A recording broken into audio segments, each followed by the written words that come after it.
Good morning. My name's Fr Alex Davie. I'm the parish priest of St John Vianney's in Gilmerton and St Gregory's the Great. I'm also part of the cluster, South Edinburgh Cluster. I hope this finds you well and safe from that awful virus that's disrupted our lives. It's a new experience not being able to share with others in the celebration of massive weekends. Life's been turned upside down. Like many of you, I've been confined to the house for the last few weeks, and it looks like that will continue for some considerable time. Now, on our cluster website, we've provided links which will take you to a live mass being streamed online. In addition, we are trying to provide some aids to help parishioners keep Sunday holy by offering readings, reflections, and questions to ponder on what scriptures are saying to us, particularly at this time. You'll find sections for adults and children on the website, and this morning, hopefully, you'll hear and you'll see a recording of this week's reflection. So here we go. Today's Passion Sunday, otherwise known as Palm Sunday. We stand on the threshold of Holy Week, leading up to the great celebrations of Monday, Thursday, Good Friday, and the Easter Vigil. It's going to be a very different experience this year, having virtual services. But let's remember that we are all united in the bonds of baptism, and though we are not in close proximity to one another, we are nevertheless united in faith and in the love of God. I remember a priest telling me one time, something that has made me ever since then wary of preaching to people about taking up their cross and carrying it. He told me he had preached what he thought was a rather good sermon on the text, this morning's text, that he received a letter from a woman who'd been in the congregation at Mass. She was the mother of 4 young children, one of whom was severely disabled. Her husband had left her for someone else, and she was receiving no child support at all from him. Her life was a real struggle, juggling a badly paid job with her childcare.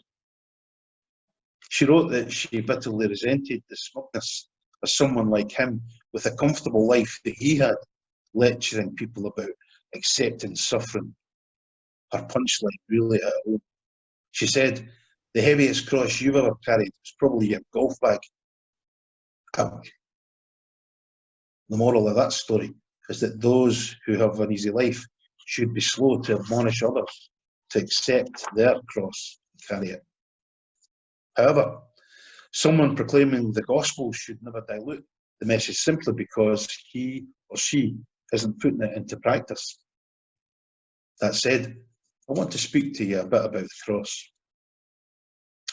One of the reasons perhaps why our acceptance and tolerance of pain and suffering have diminished has been the rising standard of living that we enjoy. We've become so much softer than previous generations. Pre-coronavirus, pain or discomfort of any kind was to be avoided at all costs. Doctors were bombarded with all sorts of trivial complaints.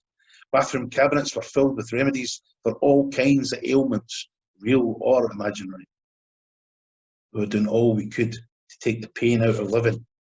We longed for a trouble-free existence, a sort of utopia where we could have comfort without effort, happiness without tears.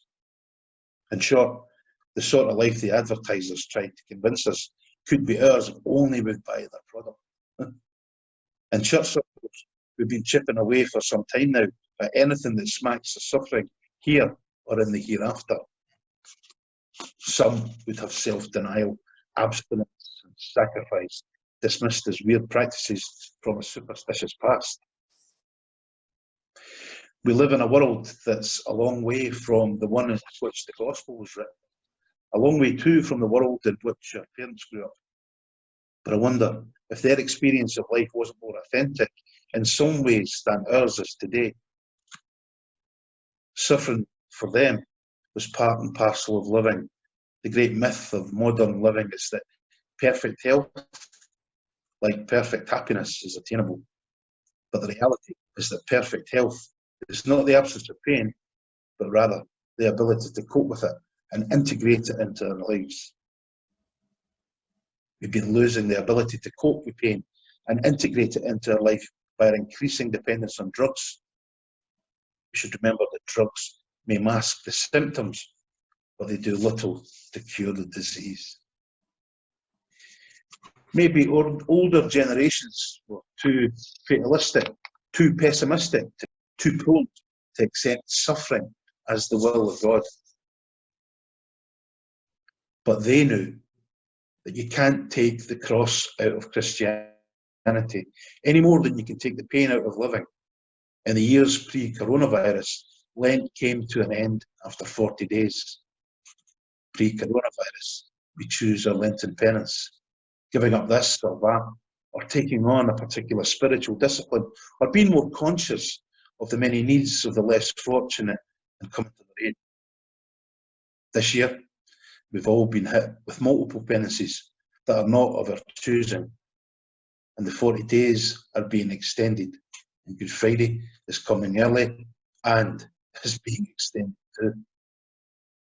The biggest penance, I suppose, is that our choice has been taken from us. It's being imposed. We are no longer free to live our lives as we choose, perhaps just as we had been losing the ability to cope with physical and mental pain and integrate it into our lives. So we had become soft in choosing our Lenten option. So what are we to do? The important thing is to keep our heads up, get our focus right. We need to see the big picture. Our focus needs to be not on the doom and gloom of the passion and death, but on the brightness, hope, and joy of the resurrection. Lent and the cross are not ends in themselves. That would be sadistic and literally hopeless. Okay, so for this year, Lent looks likely to be lasting 6 months rather than 6 weeks. But let's be clear, Lent and Good Friday, the passion and death, are a route to the glory of new life. They are not the destination. Our destination is the glory of Easter. An Easter that's been delayed a little this year, but one that will bring eternal joy, peace, and contentment. This is our faith, and without that hope, our faith is in vain. That's the good news of the gospel, and it's our privilege to share it with others. That's why we are missionary disciples.